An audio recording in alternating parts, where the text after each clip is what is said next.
Maayong aga sa inyo nga tanan, mga tumuluo ni Kristo Jesus dira sa Dawn Baptist Church, kag sa mga abyan manaton nga makapamati sini sa morning devotion nga ginadala sa inyo sa Dawn Baptist Church of Iloilo. Ako nagatamyaw sa inyo sa maayong aga. Nagapasalamat ako sa Ginoo sa sining pribilehiyo nga nangin akon sa pagdala nga manliwat sa inyo sang pulong sang Ginoo sa atong devotion sini nga aga. Nag-contact gali si Pastor Ayan sa akon lawig na, kag ambot nga sang nagligid ko lang adlaw yan makitaan nga nagapangabay siya nga mag record liwat sang isa ka devotional, kag base na numdum na to siya nga wala ako naging sapak ang iyang message sa akon sa messenger, pero nagakalipay ako nga makadala sa inyo sa pulong sang Ginoo sa liwat naman. Laom ako nga maayo ang tanan, kag ara kita sa maayong mga panglawas bisan pa nga tubangon ini subong ang COVID nga maskin diin sa kalibutan may mga duog nga nagbalik naman ang virus after being absent for quite some time. Challenge ini apang nagapasalamat kita gyapon sa Ginoo nga sa tunga sini makapadayon kita sa pagpalandong sa iyang pulong, kag makapangamuyo, kag padayon ang hilikoton sang Ginoo. Tamyaw kami sa inyo, ako upod sa akon nga pamilya nga ari diri nagapangabudlay sa Thailand sa Nakhon Pathom nga province. Apat na kami subong, so greetings from the four of us. Nagapasalamat kami sa Ginoo sa gindugang siya pa kabata nga lalaki sa amon, si Bongkoy, kag nagapasalamat kami nga nagapangamuyo kamo sa amon nga matutom gid, kag nagapadala sa inyong support pinansyal sa hilikoton diri sa Thailand. Luyag ko nga pasalamat halin sa amon nga mga tagipusoon sa inyong pagsakdag sa atong hilikoton diri sa Thailand. Hindi lang sa amon kundi sa iban pa nga mga missionaries nga inyong ginasuportar kag ginasakdag diri. Ang dinalan nga akon luyag pagdalon sa inyo sining aga makita sa Santiago kapitulo 1 bersikulo 2 pakadto sa 4. Basahon ko dire sa English, kag basahon ko man ang duha ka translations nga akon nga nasapwan sa internet, kag amo ini nga aton pagpamalandungan sa sining aga sa aton nga devotion. James, a servant of God, bersikulo 1 ako magasugod. James, a servant of God and of the Lord Jesus Christ, to the 12 tribes in the dispersion. Greetings. Count it all joy, my brothers, when you meet trials of various kinds. For you know that the testing of your faith produces steadfastness. And let steadfastness have its full effect, that you may be perfect and complete, lacking in nothing. Sa hiligaynon namo ini. Ako si Santiago nga alagad sang Dios kag ni Ginoong Hesukristo, nagapangamusta ako sa inyo tanan nga anak sang Dios nga naglalapta sa bugos nga kalibutan. Mga utod ko kay Kristo, magkalipay kamo kung mag-abot sa inyo ang sari-sari nga mga pagtilaw. Kay nahibaluan ninyo nga ang mga pagtilaw sa inyo pagtuo nagaresulta sang pagbatas. Gani batasan ninyo ang tanan nga kabudlayan agud manginhamtong kamo, kag wala sing anuman nga kakulangan ang inyo nga pagkabuhi. Isa pagid ka translation nga akong nakitaan nga I think manami man nga basahon.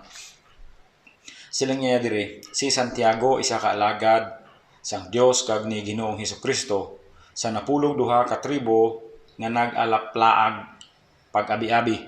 Mga kauturan ko, kabigan ninyo nga bugos nga kalipay kon makasugata kamo sing nagkalain-lain nga mga pagsulay.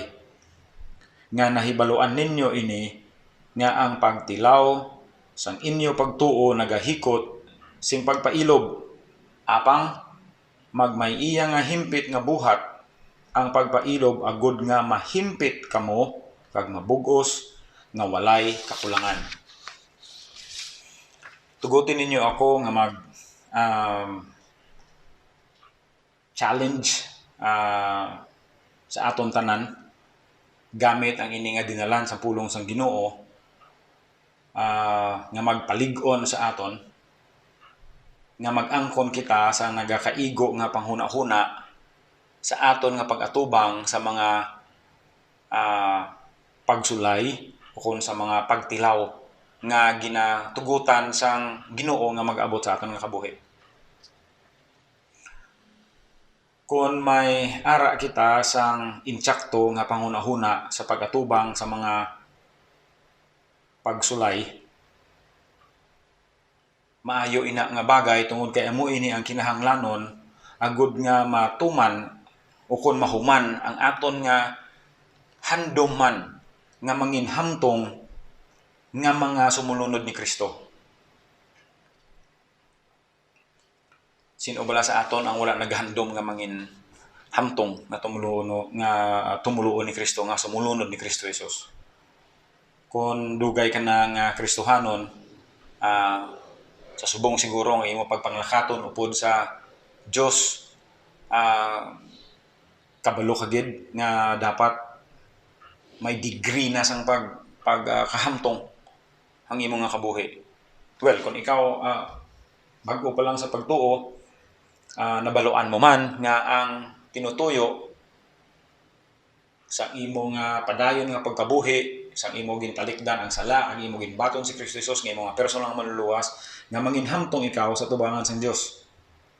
Kaklaro man sa pulong sang Ginoo nga wala lang kita ginluwas sang Ginoo agud nga kuhaon niya sa aton ang silot sang sala nga amo ang kamatayon, o kung luwason niya lang kita sa impyerno, kundi bilang mga sumulunod ni Kristo Jesus, kabalo kita nga dapat nagakabuhi kita nga nagahamtong sa kada adlaw nga pagkabuhi naton upod sa kay Kristo Jesus.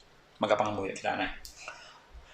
Amay namon nga langit nun, nagapasalamat kami sa imo Ginoo nga pulong nga amon mapawalandungan siningation.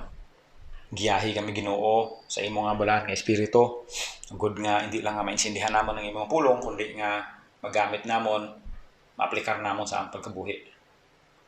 Kuha Ginoo ang tanan-tanan nga upang sa among Ginoo pag-intindi sa imong pulong kag sa paggamit sini agud nga magtubo kami. Patawara kami sa among mga sala sa ngalan ni Kristo Jesus. Amen. So, amo ini ang mga bagay nga makita naton sa teksto nga kinahanglanon sa aton pagtubo sa kay Kristo. Luoy ko magdala sa inyo sa tatlo ka mga butang dire kag ang una, amo ini ang pagmintinar sang kalipay amo ang nagakaigo nga panimuot sa nagasugata ikaw sang mga pagtilaw. Hambal ni James, sila niya, "Count it all joy, my brothers, when you meet trials of various kinds." Hambal niya diri sa isa ka translation, "Magakalipay kamo kung mag-aabot sa inyo ang sari-sari nga mga pagtilaw." Sa isa diri naghambal, "Mga kauturan ko, kabigan ninyo nga bug-os nga kalipay kung makasugata kamo sa nagakalain-lain nga mga pagsulay." Sa pagkamatuod, may nagakaigo nga reaksyon, may nagakaigo nga panimuot kung matabo nga may pagtilaw nga abot sa aton nga kabuhi. Kag sari-sari ina nga mga pagtilaw. Nami tani diri kung nang ginhambal ni Santiago, kabigan ninyo nga bugos nga kalipay kung mag-abot sa inyo ang sari-sari store. Way man siguro sang sari-sari store nga ginapanagtag, no? Pero hambal niya diri ang sari-sari nga mga pagtilaw. Kadamo sa mga tinion nga ginahambalan kita nga bilang mga tumuluo kag sumulunod ni Kristo Jesus, paabuton naton nga may mga pagtilaw gidya nga matabo. Kay dira kita nagatubo. Apang labaw pa sina, dapat ya mangin conscious kita nga aton i-maintinar ang nagakaigo nga panimuot sa mga butang nga hindi naton malikawan sa aton Kristohanon nga pagkabuhi, agud nga kita magtubo sa Kristo Jesus, agud nga manginhamtong kita sa kay Kristo Jesus. Kag amo ina diri ang ginahambal ni James ang mga pagtilaw. Amo niya ang kabalaka ni James, ang aton nga panimuot, paano kita nagasugata sa mga pagtilaw. ang pulong ang gingamit ni James diri pa sa paghambal niya, consider or count it all joy. Sa isa ka translation diri naghambal niya, kabigan ninyo. Kabigon gid, hindi lang kay maghambal siya nga okay malipay lang kamo sa gihapon kon may mga pagtilaw, kundi kabiga gid ninyo nga bug-os ina nga kalipay sa naga atubang kamo sa sina nga mga pagtilaw. Isa ni siya kuno ka terminolohiya nga ginagamit nila sa bangko. Ang pulong sa English is to evaluate. To mo inano, kabigon, tulukon mo gid, kabigon mo, kag i-konsiderar mo ang ina nga butang nga kalipay para sa imo tungod kay amo ina ang mga dulong sa imo or mga padangat sa imo sang pagtubo dira sa kay Kristo Jesus. Kag dako gid ini nga pagpanghangkat sa mga ginsulatan ni Santiago sa sini nga sulat. Ang hambal sa verse 1, ginsulat niya ini sa mga napulog duha ka mga tribo nga naglalakta, nga nagalaplaag. Kag kung basahon nato ang Acts chapter 8, ang istorya sini amo nga naglalakta sila tungod sang pagpanghingabot nga natabo dira sa Acts chapter 8. Kag si Saulo pa na diri ang leader sa sini nga pagpanghingabot. So ang ginhambal ni Santiago sa ila, importante ini kaayo ang pag-angkon sang nagakaigo nga panimuot kon nagaabot ang mga pagtilaw. Amo ina siya ka-importante sa bagay nga maskin nabaluan ni James nga ini nga mga tao nagaantos na ini kay kun diin na sila naglalapbot, pero hambal ni James sa ila, magkalipay kamo, kabigan ninyo nga bugos ina nga kalipay. Pwede na lang tani nga maghambal si James, kalma na lang kamo anay kay anyways grabe na ang inyong naagyan. Apang hindi gusto ni James nga madula nila ang ilang nga tsansa sa pagtubo sang ilang nga pagtuo dira kay Kristo kung ila ini ibaliwala ang go through sa sini nga alatubangon nila sa mga pagtilaw nga mag-abot sa ilang nga kabuhi. Ang COVID-19 nagbalik diri sa amon pagkatapos ang 100 ka mga adlaw nga wala na sang local transmission. Kag ang una gid nga gin-report nila nga may ara naman kuno kaso dito gid sa Bangmot. Gahadto pa kami sa Bangmot, ari kami subong sa nakon pathom sa bago nga work nga amon ginsuguran. Pero ang Bangmot ginakadtuan pa namon kada Domingo kag dito pa kami nagasimba. Kag duha ka semana nga nagligad may gin-report nga may local case kag ato dito sa Bangmot. Ang Domingo antes sina ginhulat ko gid nga pila na duha na kabulan nga nagapanibahon kami nga naghambal ko sa mga kauturan dito nga pwede na naton mahambal nga balik na ang aton nga normal nga activities sa simbahan, maskin naga face mask kami kag naga face shield kami kag naga face mask kami kag may mga ginahimog kami nga protocol o nga safe kami. Hindi na parehas ang una nga gina-record ang simba kag nagbalik na ya nga ang pagsimba bala ginahimo mo gid para sa Ginoo. Hindi lang kay tubangon mo lang ang imong nga cellphone da, maski nakapajama ka lang gani, okay lang gyapon, simba man gyapon sa tong mga tinion nga hindi pa kami kabalik sa amon nga simbahan. Kag dason amo to ang natabo. So pagtilaw apang nagapasalamat kami sa Ginoo nga nakapadayon kami gyapon sa simba. Kag si Bungkoy gani nga amon nga bata first time nga naglakat sa simbahan sang Domingo, nagapasalamat kami nga nakagwa na gid man siya kag nakasimba. Ginhatag ni Santiago ang iyang rason sa verse 3 nga ang dapat sakto ang aton nga panimuot sa pagsugata sa mga pagtilaw. Hambali sa verse 3, kay nahibaluan ninyo nga ang mga pagtilaw sa inyo pagtuo nagaresulta sang pagbatas. So amo ini ikaduha nga butang nga akong pagdalon sa inyo. Ang paghupot sa mga nabalaan mo nga butang mahanungod sa pagtilaw, importante ini sa katumanan sang tinutuyo sini sa imong nga kabuhi. May mga butang nga nahibalaan naton sa aton pagkabuhi Kristohanon sa kada adlaw. Nga ina ba lang tungod sa aton eksperyensya, upod sa Ginoo, pagpangamuyo, pagbasa sang iyang pulong, may mga butang nga ginahatag ang Ginoo sa aton kag nabalaan naton kag aton ginaya pwede kaptan. So ina gali nga mga butang pwede ta ginaya kaptan kay nakabalo kita nga kung hindi ta na pagbuyan kag aton ina nga sugataon. Sa kaso dire ang hambal ni Santiago sa ila, kaptin ninyo ang ginaang mga butang kay nakabalo ka mo nga importante ina para nga matuman ang tinutuyo sang Ginoo sa inyo nga kabuhi. Romans 8:28, nakahibalo kita nga ang tanan nga nagakalatabo ginahimo sang Dios para sa kaayuhan sang mga nagahigugma sa iya nga iya mga ginpili suno sa iya katuyuan. Ang mga butang nga na balaan naton nga suno sa pagkamakagagahom sang aton nga Dios amoy ang naghatag sa aton sang kumpiyansa maski ano pang matabo. Magkalasunog man dira or magbaha maski ano pang matabo.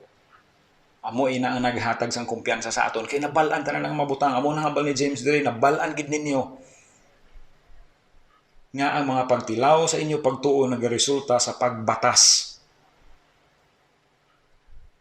Ang mga butang nga aton nga nabalaan parte sa mga pagtilaw amo ini ang magatulod sa aton hasta gid nga matuman kag mahuman ang tinutuyo sang Ginoo nga ginpadalain ang pagtilaw sa aton nga pagkabuhi. Siguro nagkalain-lain na sa nagkalain-lain nga mga tumulo, sa mga nagkalain-lain nga mga pamilya, sa mga nagkalain nga mga individual o kung sa mga simbahan pa dira kon mga tingubon nato ng pagtulok sini bilang mga tumulo ni Kristo Jesus. Apang inatanan may katumanan kag amo ina ang tinutuyo sang Ginoo sa aton nga kabuhi. Sayang kung hindi matuman ang tinutuyo sang Ginoo sa aton nga kabuhi kay ang rason amo nga naguntat kita, wala naton ginpadayon, ginbaliwala naton ang ina nga mga pagtilaw bisan kabalo kita nga amo ina ang ginagamit sang Ginoo para nga magtubo kita kag humanon sang Ginoo ang iya tinutuyo sa aton nga kabuhi. Kung panumdumon ta gani no, kung si Job abi namati sa kay misis niya, kapitulo 2 pa lang tani isang libro ni Job tapos na ang istorya. Abi kung si Job naghambal gani man no, sang ginhambalan sa sang iya nga asawa, Job, pakamalauta ang Ginoo, pasibati ang Ginoo, pasipadi ang Ginoo kag mapatay ka na lang. Kag naghambal si Job, okay. Pero nabalaan ni Job nga dapat niya ato sugataon, dapat niya ato atubangon. Kay ang hambal ni Job siling niya, kung akon ini malampuwasan, kung akon ini mabatas, ako sa ulihi mangin kaangay sa isa ka bulawan. Gintilawan kag naaprubahan ang integridad ni Job tungod sa to nga mga pagtilaw nga nag-abot sa iyang kabuhi. Ang asawa niya yata ilahin na to yung istorya. Kay te naghambal sa iya nga sakton na Job. Finish na Job. Okay? Si James, isaya ka outsider sa malawig nga tinion. I mean, madumduman naton nga ang mga utod ni Kristo wala ay gani nagpati sa iya nga siya ang Mesaya. Si Paul, ang hint niya nga ginhatag ni Paul sa aton sa Bible nga si James na iya nga utod ni Kristo Jesus nga amo ang nagsulat sa sini nga dinalan, nakita na lang niya pagkatapos na sang pagkabanhaw ni Kristo Jesus sa mga minatay.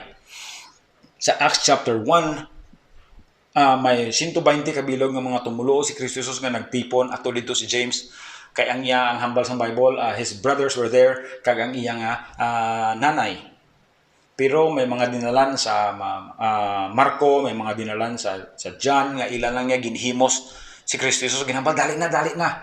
Kaya mga tao gahambal lang nga buang si Kristo Jesus tungod sa iya mga ginpanghimo. May instances nga naghambal ang pulong sa Ginoo nga wala gid sila nagapati sa kay Kristo Jesus. So, sa sina nga malipot nga butang nga si James, nga kakilala na kag na-convert na si James sa pagtuo sa kay Kristo Jesus kay nakita niya nga ang iya nga magulang hindi ni ordinaryo nga tao kundi amo ni ang Mesaya. Si James siya nakabalugid nga ang mga Kristohanon, siguro ang mas dugay pa nga Kristohanon sang sa iya nakabalugid nga sigurado gid si James dili nga nabal-an nyo gid nga may tinutuyo ina ang mga pagtilaw nga nagaabot ina sa inyong kabuhi. So si James diri bilang isa ka outsider sa isa ka malawig nga tinuon, nakabaloy si James nga ang mga Kristohanon may nabal-an manungod sang sining pagtuo, manungod sang sining pagtilaw kag sa paghamtong dira sa Kristo Jesus. Agud nga magaresulta ini sa ang isa ka word dira nga gingamit sa kapulong dira gingamit is pagpailob, pagbatas. Ang ESV in contrast to the King James Version, ang ESV nagamit sang pulong nga steadfastness. Count it all joy when you fall into diverse trials and temptations, knowing that the trying of your faith worketh patience. Amo na ang King James. Ang ano niya ang ESV, knowing that the trying of your faith worketh steadfastness. So ang pulong siguro dira nga nagakaigo amo ang resulta sini amo ang pagpabakod, ang kabakod. Amo na siya ang pulong nga gingamit man sa Romans 5:3 nga naghambal, not only that, but we rejoice in our sufferings, knowing that suffering results to steadfastness. Sa Ilonggo naghambal kag hindi lamang ina kundi nagahimaya man kita sa mga kangitngitan sa nahibaluan ta nga ang kangitngitan nagapatubas sing pagpailob. Kon ang pulong dira amo ang steadfastness nga gin-translate diri nga pagpailob, pwede taman ina butang ang pulong dira nga nagapatubas ang pagkabakod nga mangin mabakod kita. Ang ikatatlo nga butang diri makita naton sa bersikulo 4, ang pagtugot nga humanon sang pagbatas ang iya tinutuyo magaresulta ini sa imo nga pagkahamtong.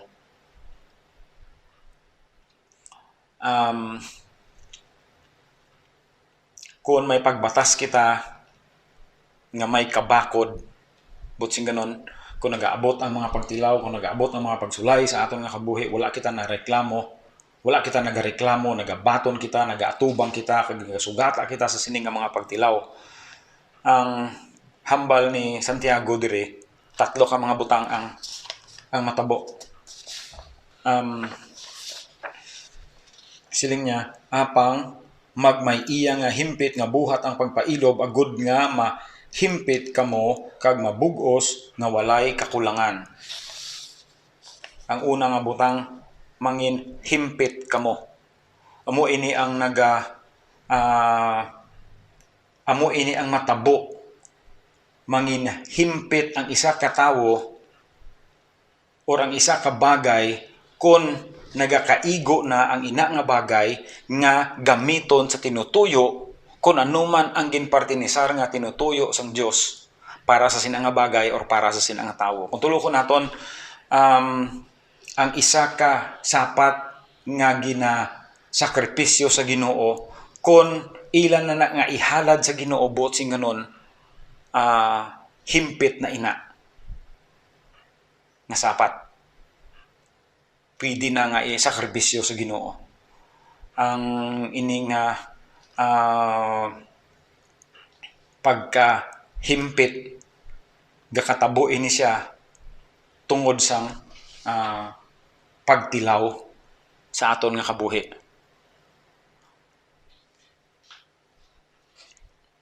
Nga inang pwede na ikaw or pwede na ako nga gamiton sang Ginoo sa kun anuman nga tinutuyo tungod kay nalampot naton ang ina nga stage sang aton nga spirituhanon nga pagkabuhi. Ang panumduman bala nga sa aton pag-atubang sa mga sa aton pag-atubang sini nga mga pagtilaw nga gintugutan sang Ginoo nga matabo sa aton nga pagkabuhi. Duha lang kabutang ang matabo. Sa ginaatubang naton ini may epekto ina nga mangin himpit kita or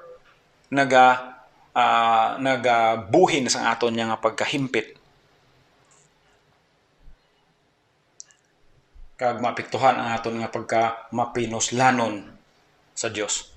Ikaduha nga napulong ang gingambal niya diri mangin bug-os kamo.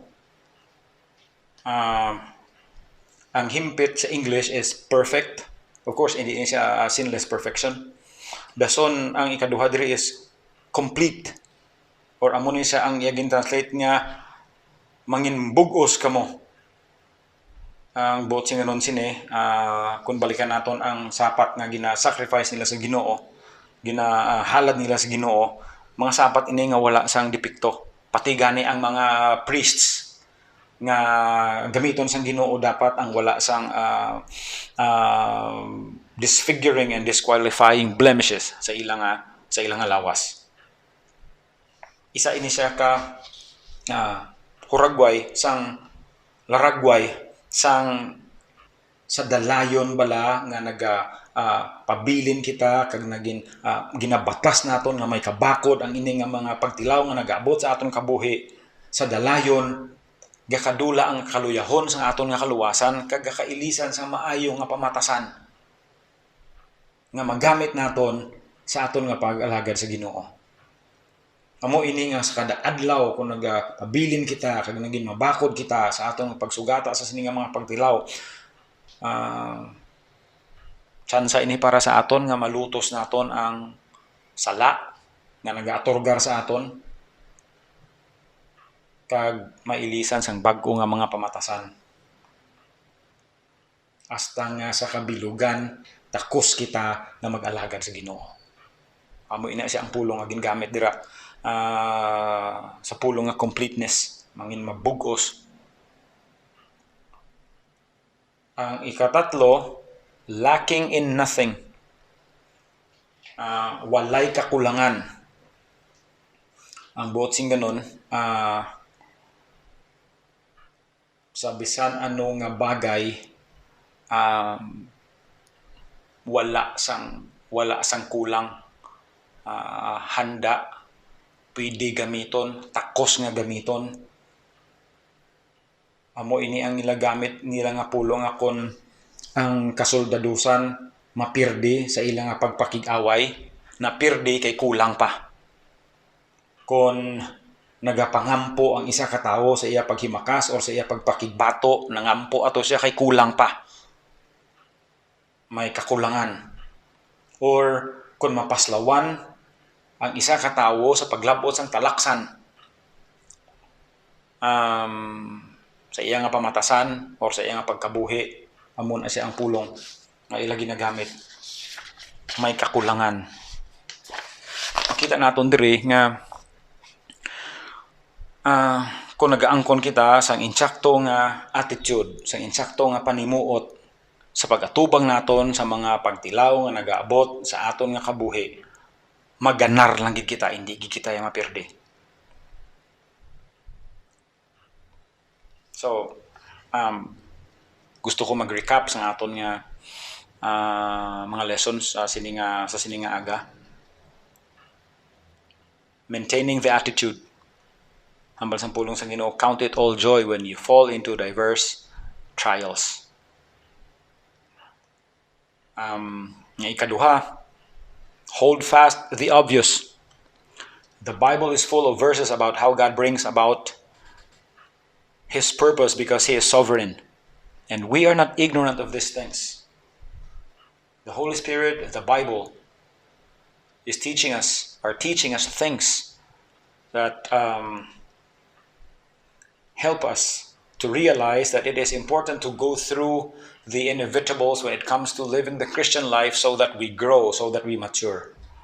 And this is very important because only then can we expect the transformation and the change. Only then can we expect the development of character and the acquisition of virtue. If we maintain the attitude, if we hold fast the obvious in the Christian life, we can expect transformation and change. On the other hand, if we don't strive to have the right attitude in facing trials, we question, we whine, we grumble, we murmur altogether, and we neglect what we know about how God, in His order of things, accomplishes His purpose through testings, then good luck to all of us. I think the third and fourth wave of COVID-19 has a greater chance of happening than our spiritual growth and maturity. Mga utod sa Ginoo, isa ini kapag panghangkat sa aton. Hindi kita magkataka, hindi kita mangampo kung may mga pagtilaw nga nagaabot sa aton. So bagay gani nga dapat kabigo naton ina nga bugos nga kalipay kay tungod paagi sina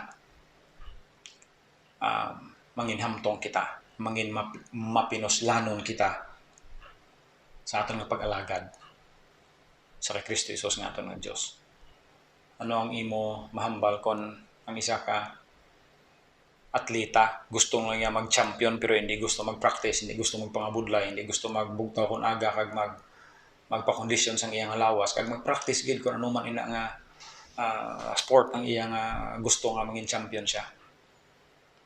Amo man ina sa aton nga spirituhan nga pagkabuhi.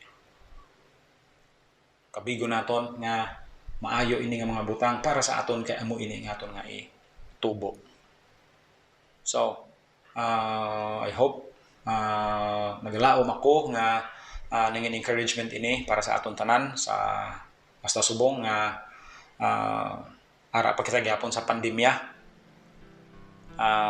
Pero pasalamat kita sa Ginoo kag arang aton kumpiyansa sa Ginoo nga sa sining nga mga butang nagatubo kita kag nagahamtong kita sa iyang atubangan.